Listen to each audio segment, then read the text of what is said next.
ప్రస్తుతం మనతో పాటు ప్రముఖ ఆధ్యాత్మికవేత్త, ఐకాన్ ఆస్ట్రాలజర్, మంత్రతంత్ర జ్యోతిష్యులు గట్టుపల్లి సురేష్ బాబు గారు ఉన్నారు. గురువుగారితో మాట్లాడేద్దాం. నమస్కారం గురుగారు. జై శ్రీమన్నారాయణ. గురుగారు, ఏప్రిల్ మాసం విశేషంగా తులారాశి వాళ్ళకి ఎలాంటి పరిస్థితులు ఎదురవబోతున్నాయి? వీళ్ళకి ఎదురయ్యే లాభ నష్టాలు, మంచి చెడులు ఏ విధంగా ఉండబోతున్నాయి? ముందుగా ఈ నెల వీళ్ళకి ధనపరంగా, పెట్టుబడుల పరంగా, వ్యాపారాల పరంగా ఎలా ఉండబోతుందో తెలియజేయండి. ఖచ్చితంగా మనం ఏదైతే ద్వాదశ రాశుల్లో ఒకటైనటువంటిది తులారాశి. ఈ తులారాశి వారికి అది అదృష్టమా గ్రహచారమా అర్థం కావట్లేదు, కానీ ముఖ్యంగా ఏప్రిల్ మాసంలో వీరు ఎన్నడూ లేనటువంటి సంపద, ఎన్నడూ లేనటువంటి ఆస్తులు చూడబోతున్నారు. అది గ్రహాల యొక్క స్థితిగతులు అనుకోవాలా, లేకపోతే వీరి మీద ఉన్నటువంటి అశుభ దృష్టి కలిగించే గ్రహాలు కూడా శుభ దృష్టిగా మలుచుకోవడమా?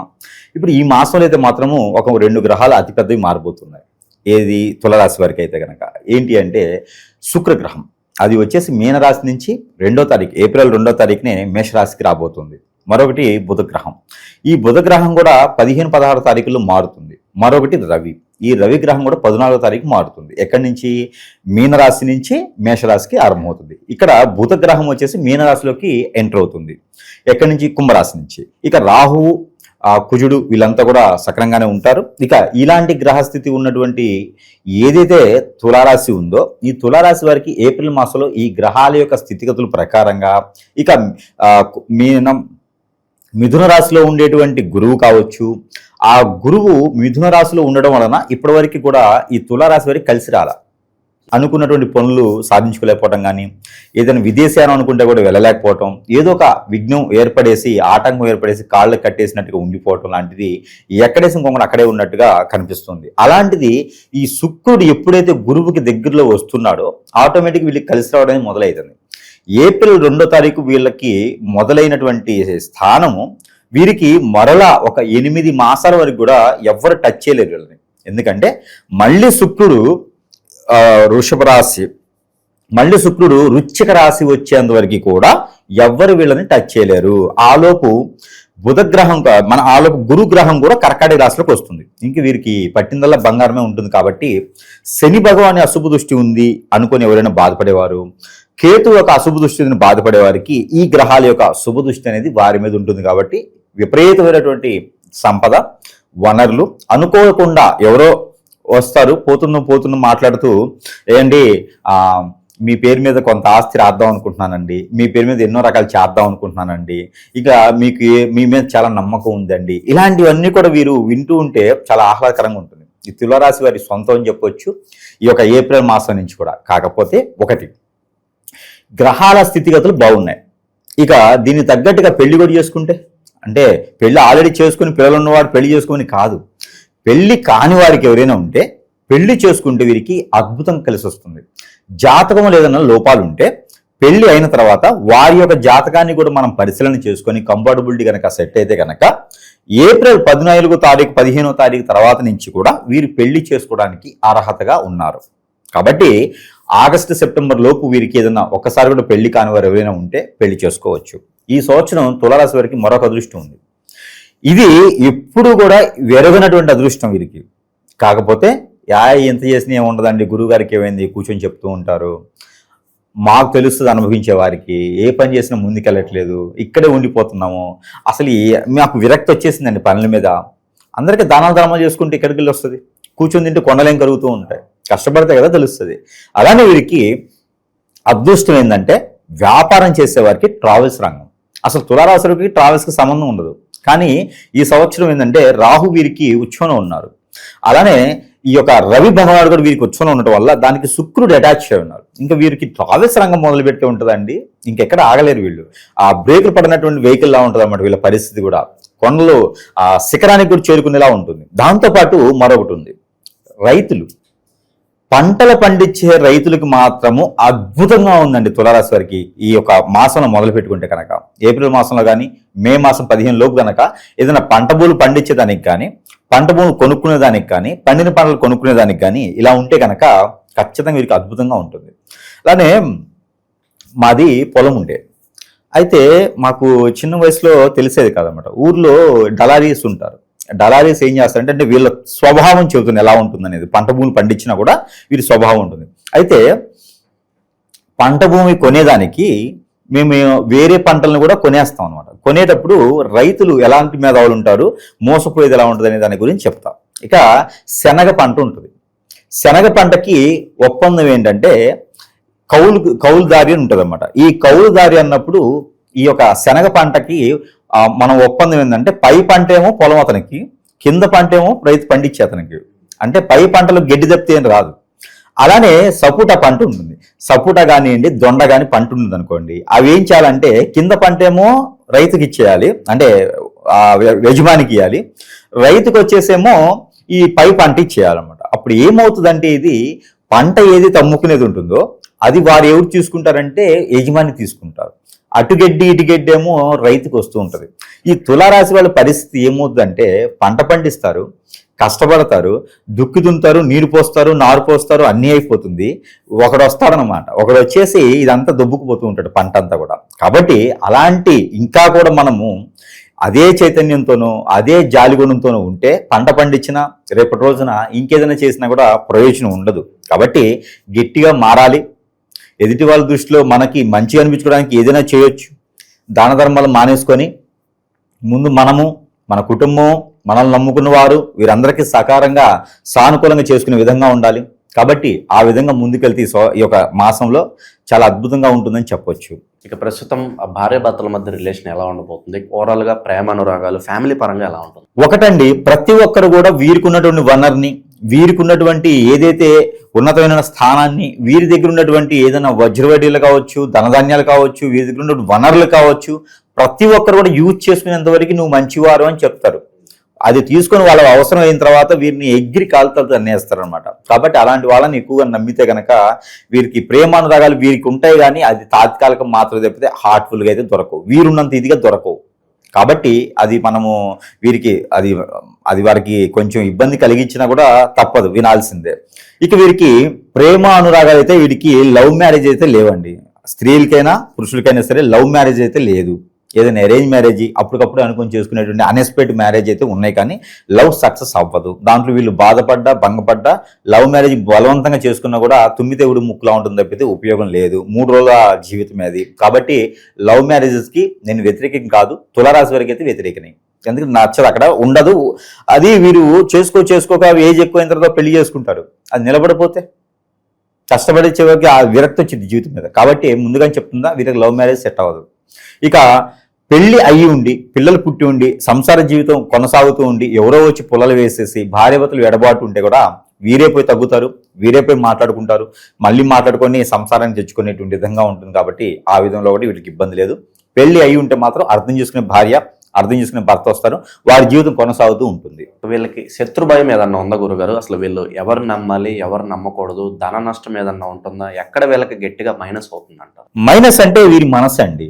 వీరిది వెన్నపూస కన్నా కూడా గొప్పైనటువంటి మనసు అనమాట. ఆ కృష్ణ భగవానుడికి ఎట్లయితే మనసు ఉంటుందో, కుచేలుడు వెళ్తే కుచేలుడు ఏం అనకుండానే ఇంటికి వెళ్ళేటప్పటికి బంగ్లాలు, ధనధాన్యాలు, వజ్రవైడూర్య, మణిమాణిక్యాలు అన్ని ఏర్పాటు చేస్తారు. నా ఇల్లన ఇది అనుకునే విధంగా చేస్తారు. కుచేలుడి కన్నా గొప్పవాడు కాదని కాదు, ఇక్కడ కృష్ణుడి కన్నా గొప్పవారు వీళ్ళు. అందుకే వెన్నపూస లాంటి మనసు ఉంటుంది వీళ్ళకి. కాబట్టి వీరి యొక్క మంచితనమే వీరి శత్రువు, వీరి యొక్క మాటే వీరి శత్రువు. వీరి చేతి నుంచి ఎవరికైనా ఇచ్చారనుకోండి వాళ్ళంతా బాగుపడతారు. వీళ్ళు మాత్రం హఠమార్చేయడానికి వెనక పడుతూ ఉంటారు. వీరికి ఆస్తులు ఉంటాయి, అంతస్తులు ఉంటాయి, వీరికి గొప్ప జీవితం ఉంటుంది. కానీ వారి ఇంట్లో ఎవరైనా ఒకరు సెంట్రల్ గవర్నమెంట్ జాబో అయి ఉంటుంది. అంటే వైట్ కాలర్స్ వీళ్ళంతా కూడా డిగ్నిటీ పర్సన్స్, కానీ ఏం మిగిల్చుకోలేదు. వారి యొక్క మంచితనమే వారి శత్రువు. కాబట్టి మంచితనంతో ఉన్న వారికి ప్రతి ఒక్కరు శత్రువే ఉంటారు. వీరు శత్రువును కూడా పోనీలే వాడి కర్మ వాడిది, మనకు ఆ దేవుడు ఉన్నాడని చెప్పి వెళ్ళిపోతూ ఉంటారు. అదే మనకి చేసుకునేటువంటి ఈరోజు చేసుకునేటువంటి కర్మ అని చెప్పుకోవచ్చు, మనం అనుకోవచ్చు. కాకపోతే వీరు కొంచెం నెమ్మదిగా ఉండాలి. ప్రతి ఒక్కరు వీరి శత్రువులు ఉంటారు. ఇంట్లో వాళ్ళు శత్రువులే, బంధుమిత్రులు శత్రువులే, బయట వాళ్ళు శత్రువులే, ఫ్రెండ్స్, స్నేహితులు అందరూ శత్రువులే. వీరికి తులారాశి కదా, అట్రాక్షన్ చేసే తత్వం ఉంటుంది. ప్రతి రంగంలోనూ అవగ్రహం ఉంటుంది. అదే వీరికి శత్రుత్వం తీసుకొస్తుంది. కాబట్టి జాగ్రత్తగా ఉండాలి. వీరి పని వీరు చేసుకుంటూ ఉండాలి. ఇక నరఘోష నరదిష్టి ఎక్కువగా ఉన్నాయి అనుకున్నా, శత్రువులు ఎక్కువగా ఉన్నారు అనుకున్నా, అలాగే ఈ మాసం వీళ్ళకి కొంచెం బాగుండాలనుకున్నా ఎలాంటి పరిహారాలు చేసుకోవాలి? ఇలా మనకి పరిహారాల కన్నా కూడా ముందు ముఖ్యంగా మనం గమనించుకోవాల్సిందంటే ప్రతి ఒక్కరు కూడా గ్రహించుకోవాలి విషయం ఏంటంటే, ప్రతిదీ మన జాతకంలోనో, నక్షత్రంలోనో, రాశిలోనో, దశాంతరశిలోనో, గోచారంలోనో కనపడదు. కొన్ని ఉంటాయి. మానవ గ్రహాలు మన మీద వ్యసనంతో, రందితో, కుళ్ళుతో, కుతంత్రంతో మనం ఎదగకూడదని అష్టదిబ్బందన చేసేటువంటి మానవ గ్రహాలు మన చుట్టూతూనే ఉంటే కట్టపల్లాగా. అవి మనకి తెలియదు, ఎందుకంటే మిత్రులా ఉంటారు. మనం గొయ్యి తీస్తారని ఎలా తెలుస్తుంది? తన్నింటి వాసాలు లెక్క పెట్టేవారు ఈ రోజుల్లో చాలా మంది ఉన్నారు. అందుకని మన పర్సనల్ విషయాలు ఎవరికి షేర్ చేయకూడదు, పార్ట్నర్ వ్యాపారాలు చేయకూడదు, ఉన్నంతలో మనదంతలో మనం చేసుకోవాలి. అలానే భార్య మీద కన్నేసినటువంటి వేరేవాడు, భర్త మీద కన్నేసినటువంటి వేరే వారి, ఇలాంటి వారి వలన సంసారాలను నిప్పులు పోసి చెట్టుకోలను కొట్టుకోలను చేసి చిన్న చిన్న కుటుంబాలను విడదీసి అన్ని రకాల కర్మలు కూడా వాళ్ళు కట్టుకొని ఈ రోజున సుఖపడేటువంటి జీవితము, డబ్బు, సుఖము అన్నీ కూడా వేరే వాళ్ళకి అప్పగించేటువంటి పరిస్థితి, మనమేమో రోడ్డు పాలయ్యేటువంటి పరిస్థితి, గంగపాలయ్యేటువంటి వ్యవస్థ ఈరోజు చాలా ఉన్నాయి. ఈ రోజున హిప్నాటిజం, బ్లాక్ మ్యాజిక్, వశీకరణ, బాగలముఖి, భానుమతి, యక్షిని, స్పిరిట్, మందు పెట్టడం, మందు తీయటం, ఎన్నో రకాలైనటువంటి సమస్యలు ఈ రోజున మానవ గ్రహం ఒకటి చేపిస్తున్నారు. దరిద్రమైన గురు వ్యవస్థ ఉన్నంత వరకు కూడా బాగుపడేదానికి కనిపించట్లేదు. చాలా మంది కూడా ఇలాంటి వాటి బారిన పడి ఇబ్బంది పడుతూ భంగపాలవుతూ అందరూ కూడా పొరుగు, ప్రఖ్యాత, హోదా, డబ్బు అన్ని రకాలు కూడా కోల్పోతూ ఉన్నారు. కాబట్టి ప్రతి ఒక్కరు గ్రహించుకోవాల్సినటువంటి విషయం ఏంటంటే మన జాతకం అంతా బాగుంటుంది, మన జాతకంలో అన్నీ దొరకవు. కాబట్టి ఎవరికైనా ఇలాంటి అనేజీ కానీ మనలో ఒకటి గ్రహించుకోవాలి. ప్రతి మనిషిలో కూడా ఇది ఒక అవగాహన రావాలి. ప్రతి చిన్నవారా పెద్దవారని కాకుండా మనలో ఏదైనా అనీజీగా ఉందా, అన్ఫిట్గా ఉందా, తినలేకపోతున్నామా, కోపం ఎక్కువ వస్తుందా, చిరాకు ఎక్కువ వస్తుందా, ఒంటరిగా అయిపోతున్నారా, ఏ పని అనుకున్న ముందుకు వెళ్ళట్లేదా, ఏదో జరుగుతుంది. ఇది మాత్రం మనకు తెలియదు. మీరు అతి త్వరగా సమీపంలో గురువులా లేదా నాలాంటి గురువులా లాతోన సంప్రదించినట్టయితే అసలు మనకి ఏం జరిగింది, నిజంగానే మనం ఏదైనా చేయించారా, చేపిస్తేనే ఇలా అష్టదిబ్బందనై ఉన్నావా, దాని పరిష్కారం వెతకండి. అప్పుడే మనకు ఉన్నటువంటి సమస్య దూరమవుతుంది తప్పితే, లేకపోతే ఉన్న నాలుగుకి ముందేస్తే కొండ నాలుగు ఊలికినట్టుగా మనకు జరిగినట్టు సమస్య వేరే అయితే వేరే దగ్గర డబ్బులు పోగొట్టుకొని అవి కూడా నష్టపోతూ ఉంటాం. తస్మా జాగ్రత్తగా ఉండండి. మనుషుల్ని నమ్మామా మనం నష్టపోతాం. ఇలాంటి విషయాలు లేదా మాత్రం జాగ్రత్తగా ఖచ్చితంగా ఉండాల్సిందే. అయితే మనకి పరిహారాల విషయంకి వస్తే, పరిహారాల కన్నా కూడా ముందు వీరికి ముఖ్యంగా ఏంటంటే మన దగ్గర మంత్రోచ్చారణ చేసినటువంటి కొన్ని వస్తువులు ఇప్పుడు ఉన్నటువంటి పరిస్థితుల్లో ప్రతి ఒక్కరు కూడా గురువుని కలవాలి అనైతే రాలేకపోతూ ఉన్నారు, ఎందుకంటే వారి పరిస్థితుల ప్రకారం. కానీ మనం ఏం చేస్తున్నాం, అలాంటి వారికి కూడా వారి సమస్యను బట్టి కొన్ని వస్తువులకి మంత్రోచ్చారణ చేసి వారి చెంతకే చేర్చేటువంటి సదవకాశాలు కూడా మనం కల్పిస్తూ ఉన్నాము. అవి సరసమైనటువంటి ధరలను వారికి లభ్యపడుతూ ఉన్నాయి. కొన్ని అయితే మనము ప్రజల కోసము ఇప్పుడు ఉన్నటువంటి వ్యవస్థ ప్రకారంగా, ఇప్పుడు ఉన్నటువంటి దొంగ స్వాముల ప్రకారంగా కూడా పోయి మోసపోతున్నారు. కాబట్టి ప్రతి ఒక్కరు కూడా సుఖంగా ఉండాలి. సంపాదించుకున్నటువంటి ప్రతి రూపాయి కూడా, కష్టపడిన ప్రతి రూపాయి వారే తినాలి. దొంగల పాలు అవటానికి లేదు, దొంగ స్వాముల పాలు అవటానికి లేదు. కాబట్టి మంత్రోచ్చారణ చేసేటువంటి వస్తువులు వారి అవసరానుసారంగా వారి ఒక పరిస్థితి ప్రకారంగా పంపించేటువంటిది అయితే ఉన్నది. కాబట్టి దానిలో ఒక 2-3 వస్తువులు అయితే మనము చూడవచ్చు. ముఖ్యంగా ఈ యొక్క ఒత్తులు, దీనిలో 11, 21 ఇట్లా ఉండే కోర్సు ఉంటుంది. వారి సమస్య ముందు చూసుకోవాలి. ఆ సమస్యను బట్టి ఈ యొక్క ఒత్తులు కోర్సు ఉంటుంది. ఇవి వాడుకోవాలి. ప్రతినిత్యం కూడా దీపారాధన చేసుకోవాలి. వీటితోనూ చేసుకుని ఉంటే కనుక ధనధాన్య అభివృద్ధి అవుతుంది, అష్టైశ్వర్య ప్రాప్తి కలుగుతుంది, శత్రు భయం, అలానే ఆర్థిక సమస్యలు, ఆరోగ్య సమస్యలు అన్నీ కూడా సమపాలలో ఇలా చిటికలో వెళ్ళిపోతూ ఉంటాయి. దాంతోపాటు ఈ యొక్క తులారాశి వారికి నరదిష్టి, నరఘోష ఎక్కువగా ఉంటుంది. ఫేస్ వాళ్ళది అట్రాక్షన్గా ఉంటుంది. అందులో వీరు ఎక్కువగా శాతము ప్రజల్లో మంచిగా మెల్లుకుంటూ ఉంటారు. అలాంటి వారికి కాలసర్పదోషం, నాగదోషం, కుజదోషాలు కూడా ఇంటిళ్ళ పాది వస్తూ ఉంటాయి. వీళ్ళకి పునర్జన్మ ఉండదు. కాబట్టి ఈ జన్మలోనే అనుభవించేలా ఉంటాయి. వాటికి ఉపశమనం కావాలి. దానికోసం చెప్పేసి ఇది శక్తి యంత్రంలో ఇవన్నీ కూడా అమ్మ కూర్చుంటాం కూడా. వినాయక స్వామి ఉంటారు, సుబ్రహ్మణ్య స్వామి ఉంటారు, దత్తాత్రేయ ఉంటారు, శివ భగవాన్ ఉంటాడు, నందీశ్వరుడు ఉంటాడు, మనకి అమ్మవారు ఉంటారు, మానస అమ్మవారు ఉంటారు. ఇట్లా వారి సమస్యను బట్టేసి ఈ విగ్రహ రూపం ఉంటుంది. ఇది వారు 11 డేసా, 21 డేసా, 32 డేసా, లేకపోతే 41 డేసా ఇది పూజా మందిరంలో పెట్టుకొని ప్రతినిత్యం కూడా దీన్ని పూజ చేసే విధానం వేరే ఉంటుంది. మనకి ఆంజనేయ స్వామి సింధూరం ఉంటుంది. ఆంజనేయ స్వామి సింధూరం తీసుకొని, లవంగాలు తీసుకొని, మనం ఇంట్లో వాడుకునే బియ్యం తీసుకొని ఆవు నెయ్యి వేసి అక్షంతలుగా చేసుకోవాలి.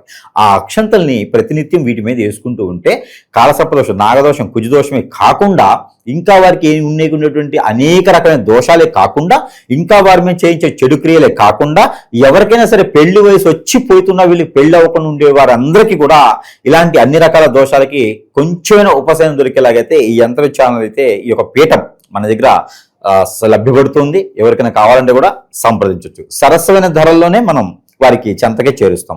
మరొకటి, మన ప్రజల శ్రేయస్సు కోరి ఇది ఒక యంత్రము. ఇది అందరికీ తెలిసినటువంటి యంత్రమే లక్ష్మీ కుబేర యంత్రము. దీనిలోనే శక్తి యంత్రం ఉంటుంది.